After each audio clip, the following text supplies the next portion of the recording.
Hello everybody, this is Di, antinatalist. You can call me Child-Free Diane too. I answer to anything. But anyway, I could not help resist making another church bulletin video. And this particular church is offering Mommy, Daddy, and Me interactive family time with dinner day. And we all know what that means. That means that families are corroding, they're corrosive, they are falling apart at the seams because children are glued to their devices, to their cell phones, just like parents are. Nobody really wants to spend time with other people, and it also seems that well, this is another video altogether, but I do highly suspect in the case of, older people over 18 anyway, that internet porn is sucking up a lot of time, especially for the male gender. But we won't go into that now. But anyway, so people are avoiding family time. They're avoiding communication and true intimacy. People are glued to devices or other stimulation or distractions. The other day, this particular individual told me that he saw a movie 6 times. Now, I know that that's obsessive, and this person is an obsessive compulsive individual, and his other trait is extreme workaholism. And yes, workaholism is a mental illness. It is obsessive compulsive disorder, OCD. But when somebody is glued to other stimulation and other stimuli for such a degree that they avoid true intimacy and true communication, that is very alarming. That is something to be alarmed at. And this particular trait alerts me, and it's very concerning, very, very concerning. And when churches have to offer family night because people are not spending time with their families and their children and their parents, that's just eroding the whole structure and the foundation of a family. And you've seen it too. I've seen it. We've all gone out to eat, and every single person is on their own device, their mobile devices, and they're doing their own thing. And it seems like the other day, and I take classes at a school, and it's for fun. It's not for a degree program. And I was just thinking, if this was my life today, I don't really think that I would be really fit for anybody out there. And there is so much individualism. There are so many individuals now. And like if you just scan across the classroom or in the student body, we've got all sorts of every kind of walk of life. That certainly didn't exist in my day. By the time they're, 18, people are covered with tattoos and piercings.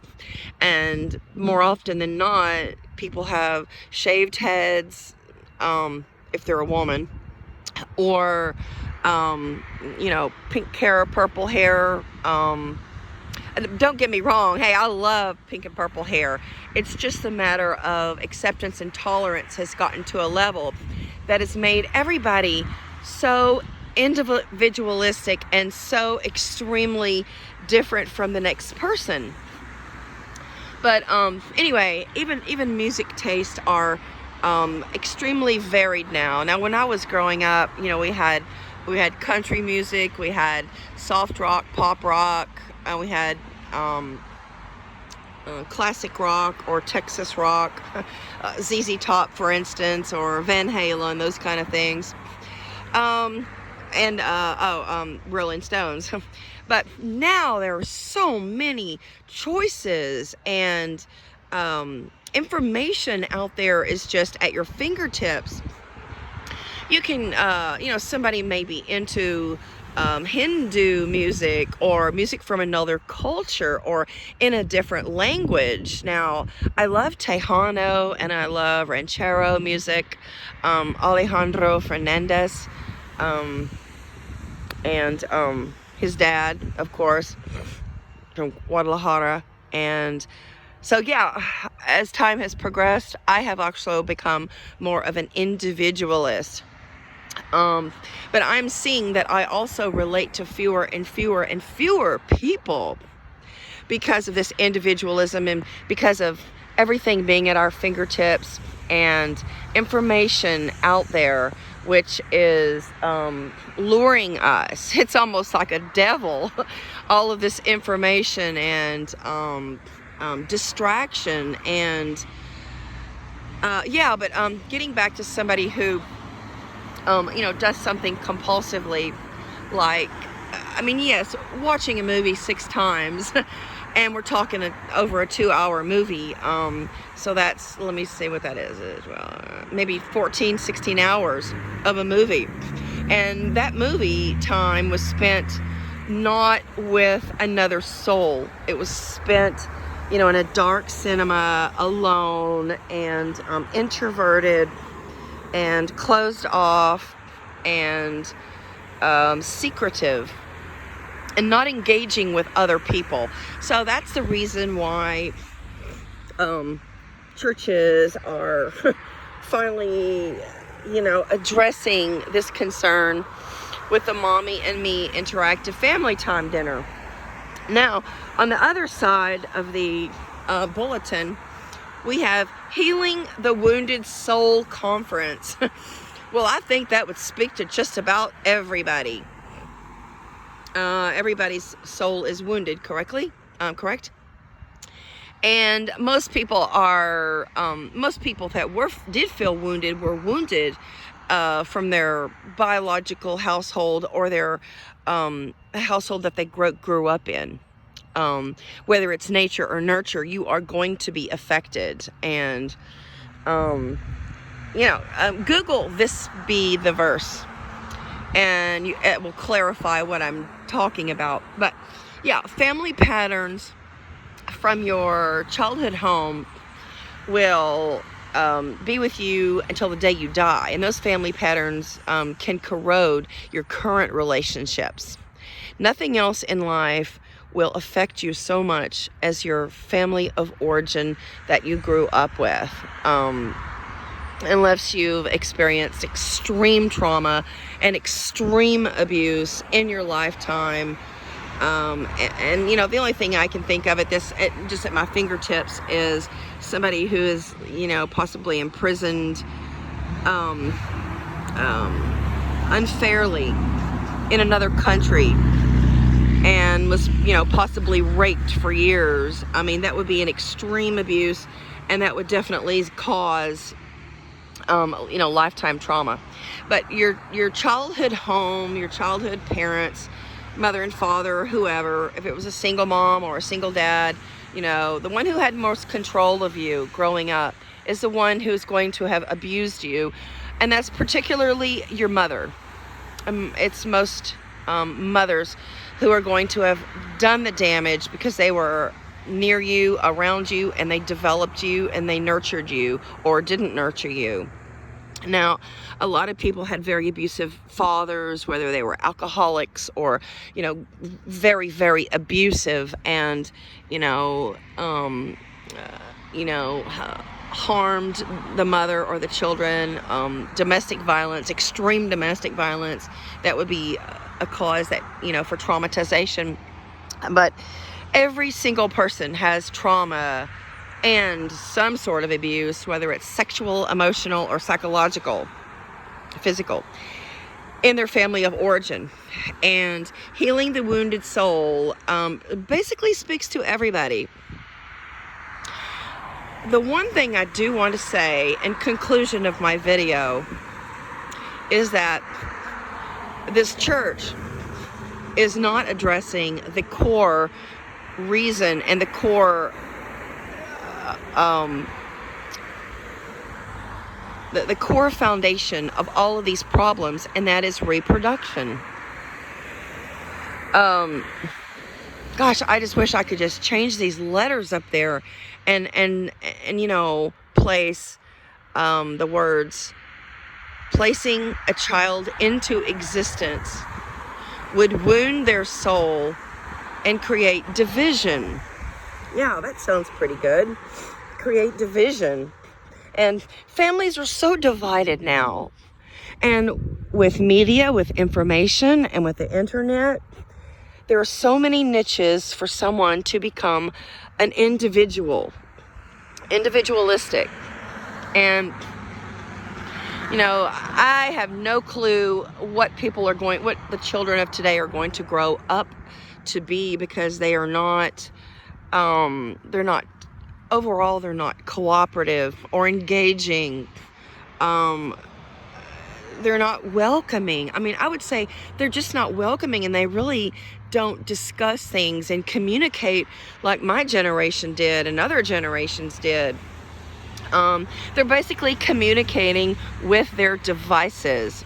And for someone who can watch movie after movie after movie and enjoy that compulsively, that's someone who has abused family members in his or her world. That's a person whose spouse or children or close family members does not relate to and possibly resents.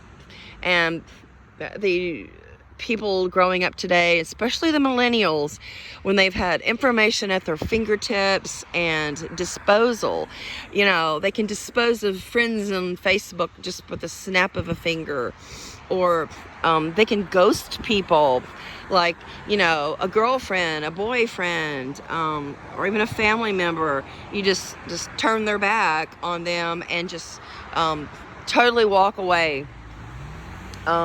Without an explanation, without looking back, and the cowardice that involves.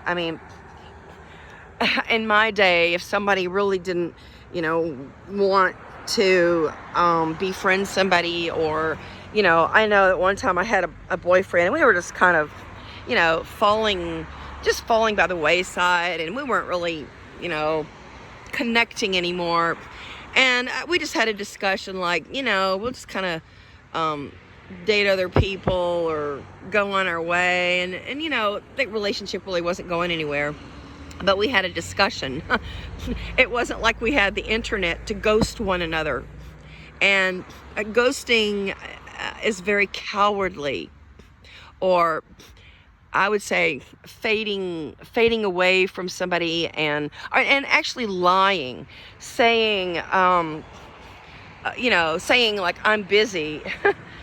Using the word busy, I'm always suspect of the word busy. It seems like a veiled lie, and a lot of people these days are just using concealed lies. Isn't this tree beautiful, by the way? I actually love trees and leaves and the fall. Unfortunately, it's kind of drizzly today. But the techniques of relationship disposal today are very cowardly.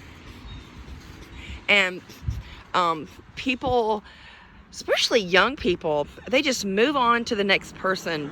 And all of these dating sites are geared towards click left and click right, and move on and move left and move right and move up. And hey, if you go on a date that doesn't work out, just click on to the next one. It's not like even there's encouragement to develop yourself or to cooperate. And that's really, really scary, because a young person today, whether they're 16 or 28, they are going to have to cooperate in life. And whether it's a boss, a future spouse, or even the government, there's a lot in society that requires us to cooperate and be team players. And individualistic behavior can only isolate. I don't see much good coming of individualism to an extreme where you isolate other people. And today's society, whether it's Tinder or all of these social media outlets, or just the internet in general, and information at your fingertips, and it encourages everybody to be glued to something that pertains to them and their selfishness. And how beautiful these patterns are. I just love them. But anyway, the other day I heard somebody, they said that this particular movie was a good movie, and they really, really liked it. And I always like recommendations for good movies. In fact, somebody recommended 2 horror movies, and the names were Hills Have No Eyes and Sinister. So I'm gonna watch those, because actually the woman who had encouraged me to watch those movies, she was full of tattoos. She was full of horror movie tattoos, and it was hideous in my opinion. I mean, I would never tattoo all of the images for the main characters of horror movies onto my arm in black. So anyway, that is another thing of this new generation. They really, really like tattoos. But anyway, so this person was said that this movie was good, right? Well, I took their recommendation against past experience, because they have recommended a movie before, and I thought, no, this isn't my kind of movie. I mean, I think it was well done, well created. The film was, it had really, really mixed reviews. People either really liked it or really hated it. But his infatuation with the particular director was not my infatuation. I prefer deeper movies, and movies with a lot of feeling and emotion and even truth to them. So his particular style of movie didn't appeal to me. And so sure enough, I went to see the movie, and it was everything I could do to sit through the entire thing. And I would say the ending was rather shocking, but the ending wasn't even my style of movie. I mean, I just thought it took about 2 hours and 30 minutes of my life away from me. So anyway, he said that movie was good. Well, it was actually good for him. And 2 people experiencing the same thing can have very, very different perspectives. In other words, look at a rapist and the victim. The rapist is having a good time. The rapist is getting an orgasm. The victim is being traumatized and harmed, and they're both experiencing the same thing, right?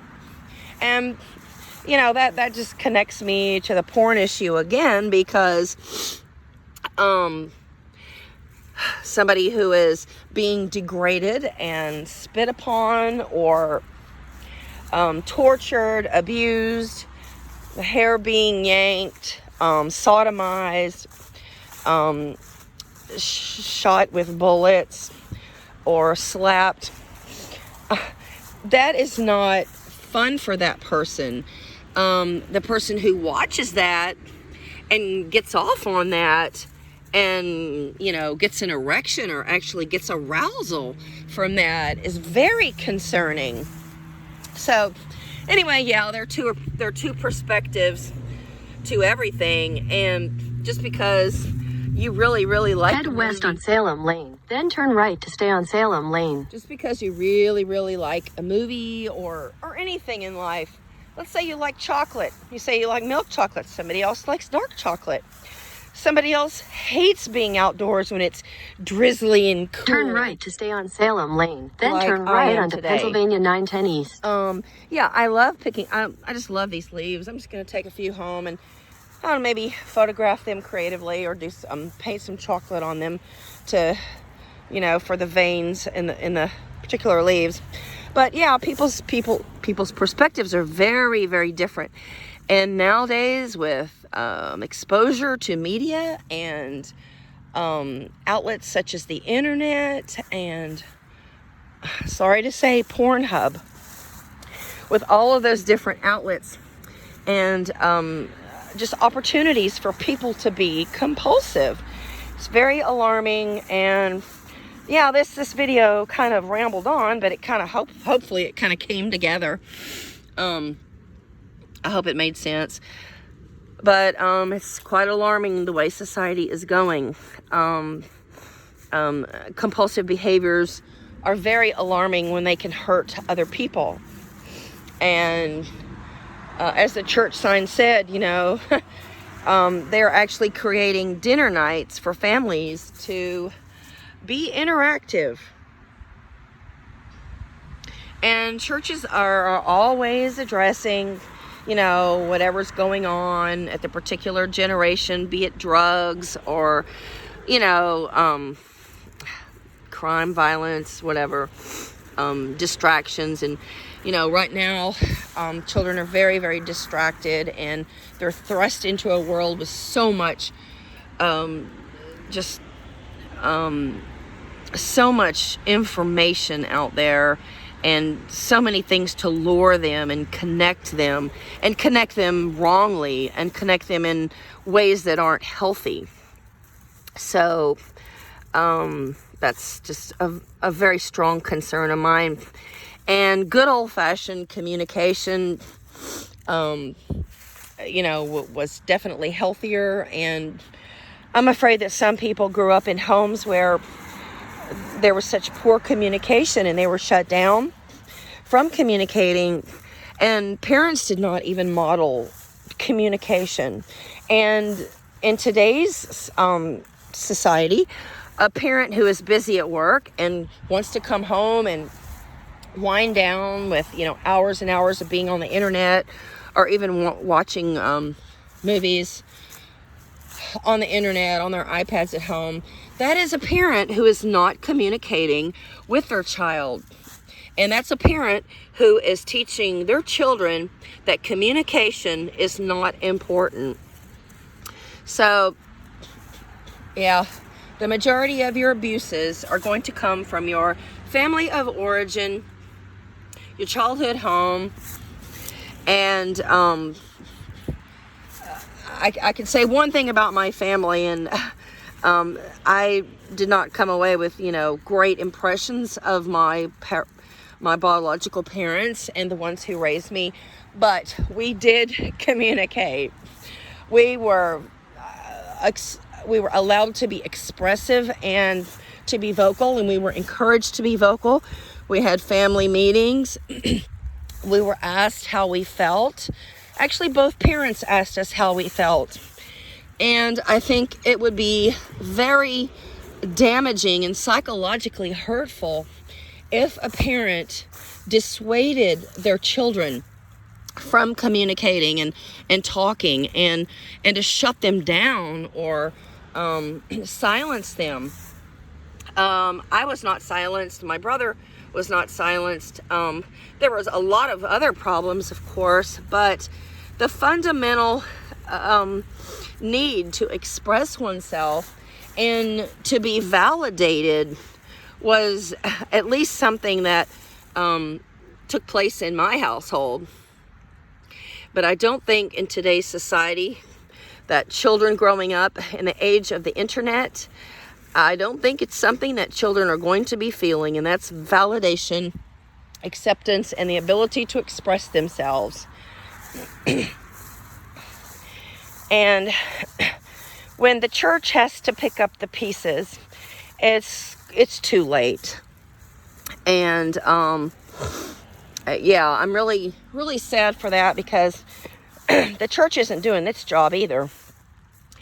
The church should be encouraging people not to reproduce, because as long as churches have been in existence, and they have been in existence since the beginning of time, nothing is getting any better. It's actually getting worse. And I think a person who watches a movie 6 times over and over, that's actually pretty benign compared to some of the things that might take place in a person's life who is compulsive and who does reject humanity and interaction and true intimacy. So I think acting out on violence is probably another step that can take place in somebody who has obsessions, compulsions, and who has no intimacy or connection in their life. And I don't know if that's true. It's just my hunch. But the act of violence could take place on other people or towards themselves when they don't have connections with other people. So anyway, gosh, I spent 26 minutes on this video, and I was actually going somewhere, so I got to get to this place really quickly before they close. Thanks for watching my videos. Head north on Salem Lane toward Pennsylvania 910 East, then turn right onto Pennsylvania 910 East. Thank you for watching, and please subscribe and share my videos, and leave a comment if you will, and let's talk about some of these things. But by all means, do not reproduce. This is Die Antinatalist.